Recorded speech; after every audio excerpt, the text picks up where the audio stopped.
Hey, welcome back to my channel. I'm Karen, and today I'm going to be talking about how I treat my canine Roxy's collapsed trachea.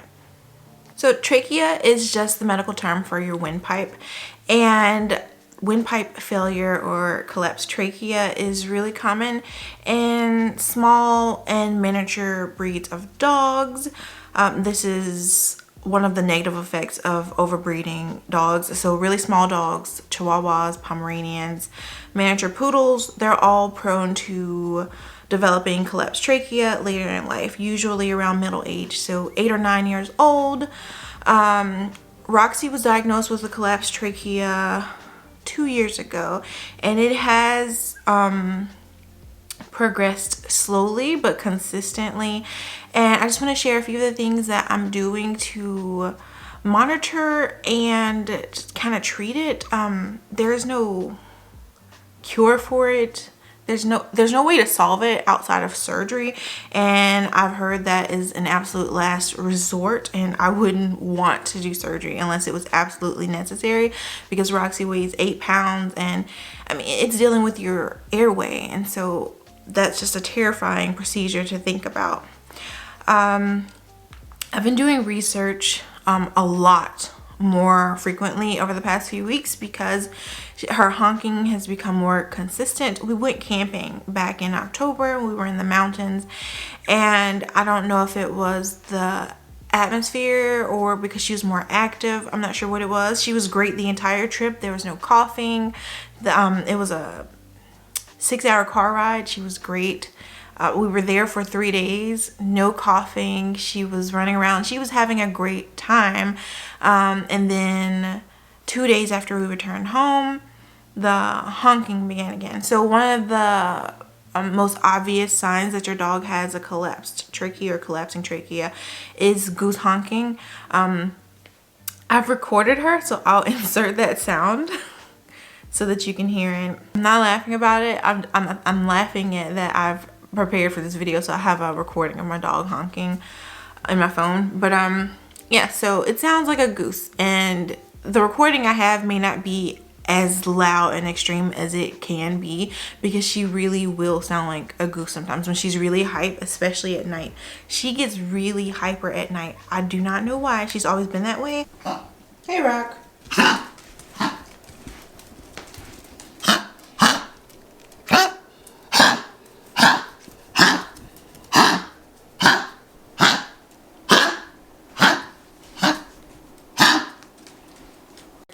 It's a lot. Like, I find myself putting in my AirPods just so that I have some peace of mind for like an hour or two, because it's become really frequent. And I've taken her to the vet at least 3 times since we went camping.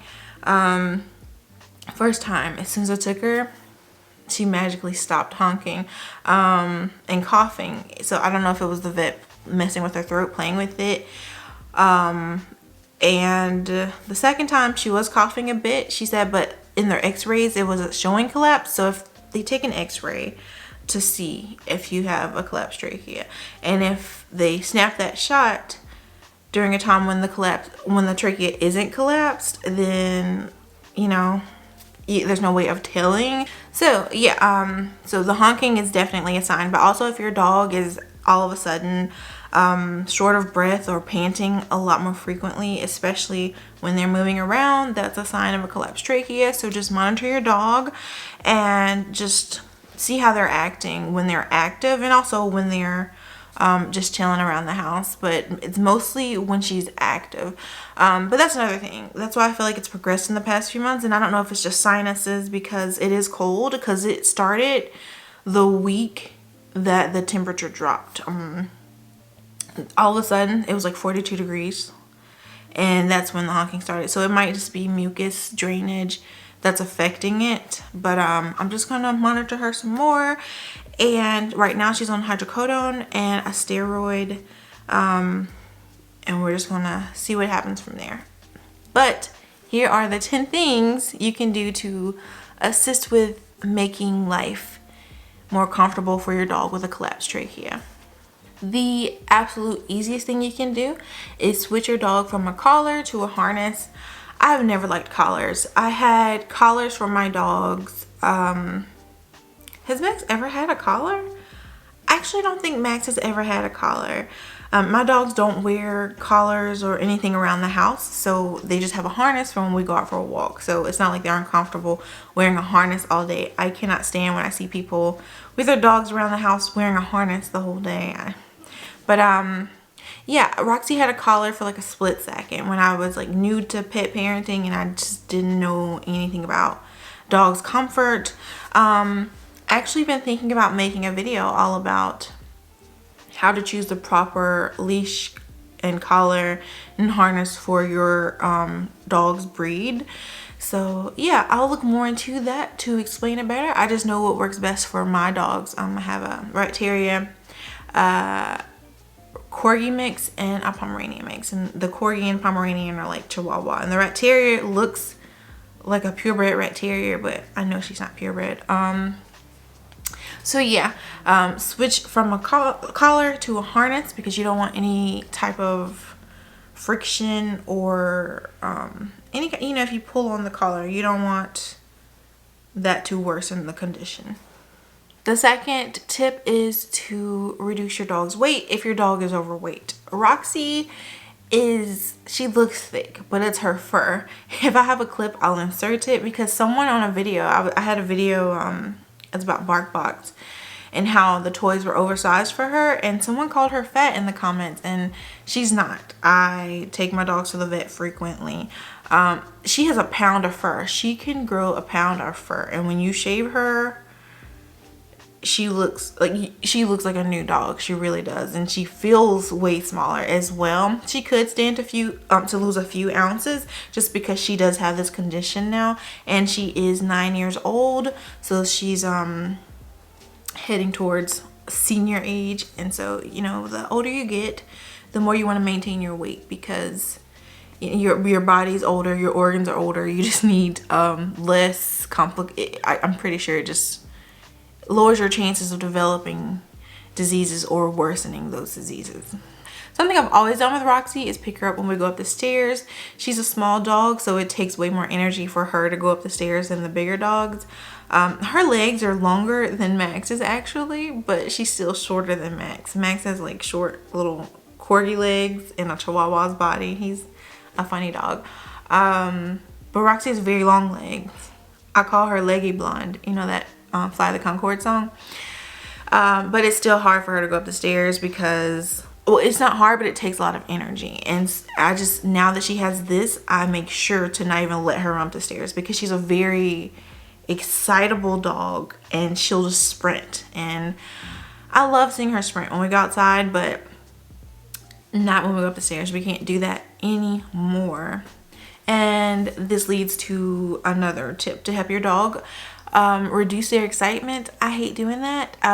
Roxy is way too excited, and that has been something I've been meaning to work on with training and everything, just getting her to calm down because at night she gets so hype. I don't know, but at 8 o'clock she comes alive. She's asleep all day, but she wakes up at 8 and she wants to party until about 1 or 2 in the morning.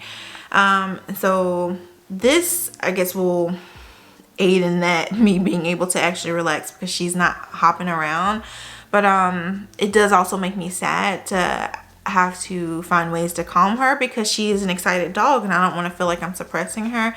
But the more she moves around, the worse that honk and that cough gets. Another tip is preventing exposure to toxins such as harsh household cleaning supplies, tobacco, smoke exposure.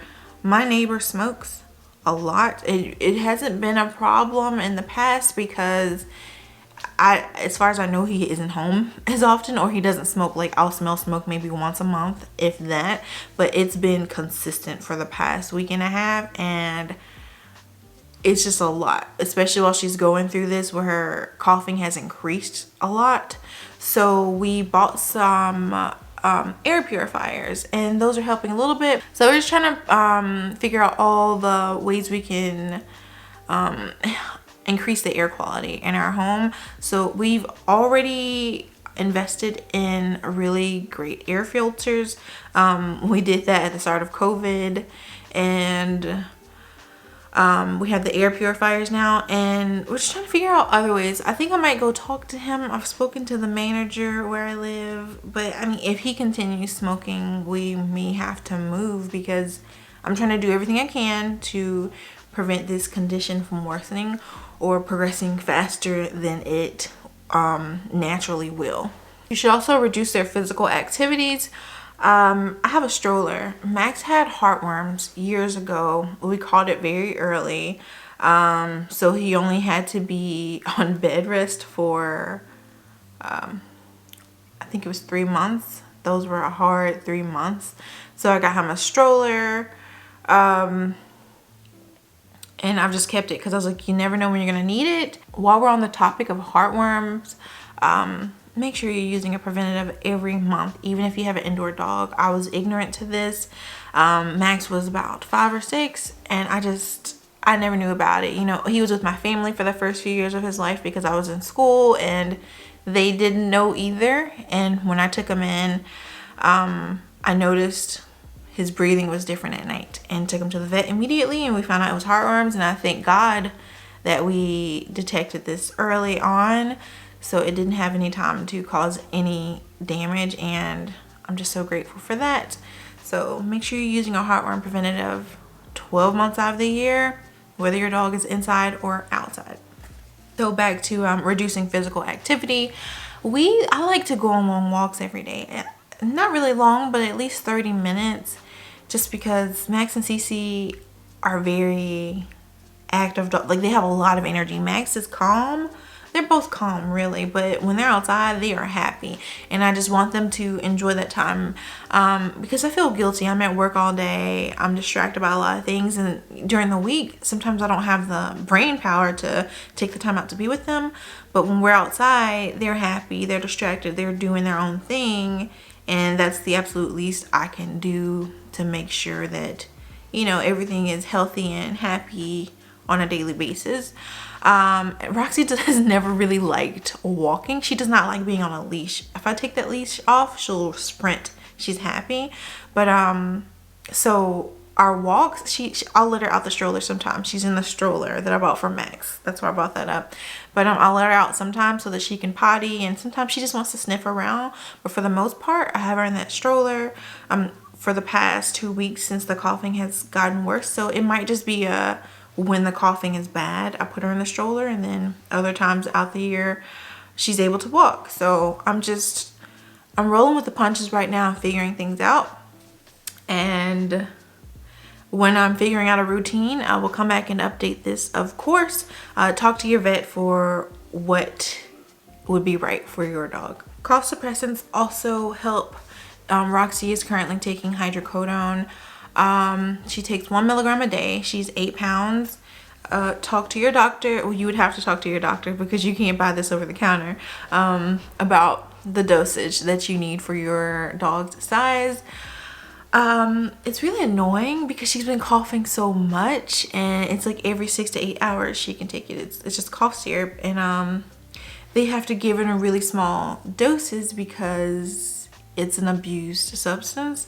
So a commonly abused substance. So I have to keep calling the vet and say, hey, can we get a refill on this? And she can't just send the refill to the pharmacy. I have to go to her, get a physical copy from her, and take it to the pharmacy, like a physical prescription, which is insane because I'm used to ordering all of their prescriptions via Chewy, and now I'm having to call the vet, drive to the vet, drive to my pharmacy.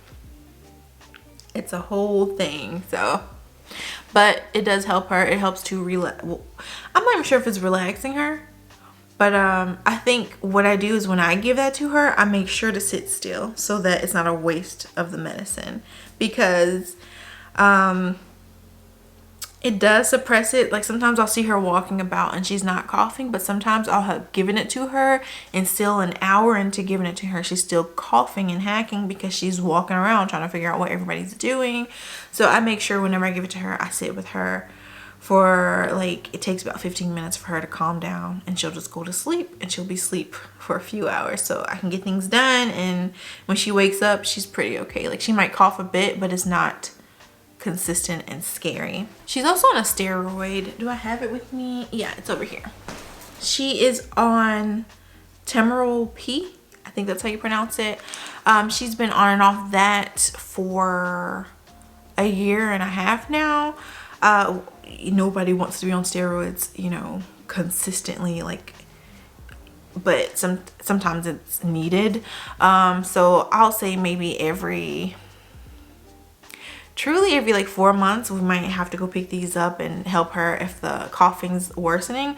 But she has been on this twice since October. So in October, when she was coughing a lot after we went camping, and now it's January and we've started it again. And it's only about a week and a half you're on it, you know, any steroid. So that's also an option.